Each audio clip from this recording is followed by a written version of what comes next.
Shalom Bapak Ibu, Shalom Saudara, Shalom generasi muda. Berjumpa kembali dengan saya Yori Abbas untuk renungan kita edisi hari Sabtu hari ini dengan judul Muliakanlah Tuhan, muliakanlah Allah lewat persembahan kita. Nah, mari sama-sama kita baca ayat renungannya dari Amsal pasal 3 ayat 9 dan 10. Firman Tuhan bilang begini, muliakanlah Tuhan dengan hartamu. Jelas tertulis, dan dengan hasil pertama dari segala penghasilanmu, maka lumbung-lumbungmu akan diisi penuh sampai melimpah-limpah, dan bejana pemerahanmu akan meluap dengan air buah anggurnya. Tentu saja ayat yang ke-10 ini memberitahu kepada kita akibat dari ayat 9. Jadi kalau ayat 9 dipraktekkan, maka hasilnya adalah ayat yang ke-10. Tuhan memberkati lumbung-lumbung dan bejana pemerahan anggur kita.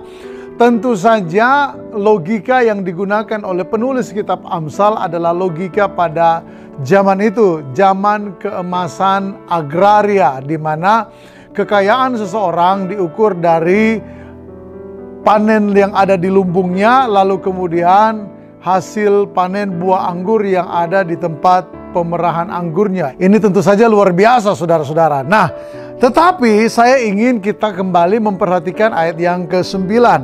Ini literally, saudara ya, artinya tidak perlu ditafsir dengan makna rohani dari harta itu apa. Tidak, teman-teman saya yang lain telah menyampaikan persembahan-persembahan yang bau harum rohaninya tercium di hadapan Tuhan.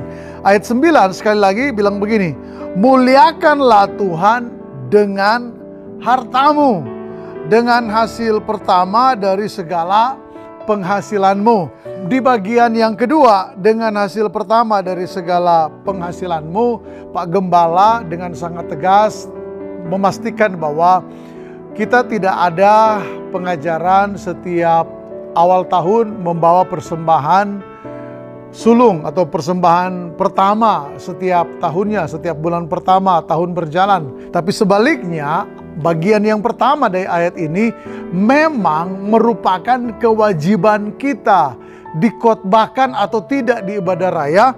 Bapak, Ibu, dan saya ada pada sebuah tanggung jawab ketaatan firman Allah.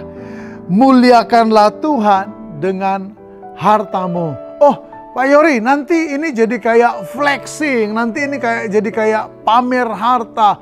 Enggak, saudara, tidak seperti itu konsep berpikirnya. Kan hari Minggu kemarin, bahkan sepanjang minggu ini kita sudah belajar bahwa di atas segala sesuatu adalah sikap hati yang benar, sikap hati yang tulus, sikap hati yang tidak mau pamer, sikap hati yang tidak menyombongkan. Nah, ayat ini mau beritahu kepada kita bahwa memang tidak dapat dipungkiri, Alkitab memberi contoh beberapa orang memuliakan Tuhan dengan hartanya. Apa maksudnya memuliakan Tuhan dengan hartanya? Ini karena punya mobil baru lalu bersaksi kemana-mana, karena punya barang mewah lalu cerita kemana-mana, terus di akhir cerita bilang ini karena Tuhan loh. Enggak, itu juga bisa dicurigai. Tetapi memuliakan Allah dengan memuliakan Tuhan dengan harta, yang dimaksud di sini adalah memang orang-orang ini memakai hartanya, mempersembahkannya ke rumah Tuhan, dan oleh karena itu pekerjaan dalam rumah Tuhan dapat didukung sepenuh-penuhnya. Lalu orang-orang ini juga bersaksi dalam ketulusan hati mereka bahwa mereka memperoleh kekayaan itu bukan karena kemampuan mereka, itu karena Tuhan. Dan orang tulus kesaksiannya pasti menjadi berkat. Tapi yang kedua yang juga tidak kalah penting, apakah hanya orang kaya yang mendapat kesempatan untuk memuliakan Tuhan dengan kekayaannya? Kalau kita ingat apa yang Yesus sampaikan di dalam Lukas pasal 21 ayat 3-4. Yesus memanggil murid-muridnya untuk memperhatikan sesuatu. Apa itu? Bukan mujizat yang dia buat, tetapi seorang janda miskin mempersembahkan uang yang sangat sedikit kalau dibandingkan dengan orang-orang pada saat itu memberikan. Tapi Yesus bilang, orang ini, si janda miskin ini, memberi lebih besar daripada semua orang yang lain. Kenapa? Karena yang dia berikan itu adalah semua yang ada dalam hidupnya. Wow, berarti Alkitab itu adil. Orang miskin, orang kaya, semua dapat memuliakan Tuhan lewat hartanya. Pertanyaannya adalah, harta yang selama ini kita miliki, kita pakai untuk memuliakan Tuhan, atau kita pakai nama Tuhan yang memberikan harta untuk memuliakan diri kita sendiri?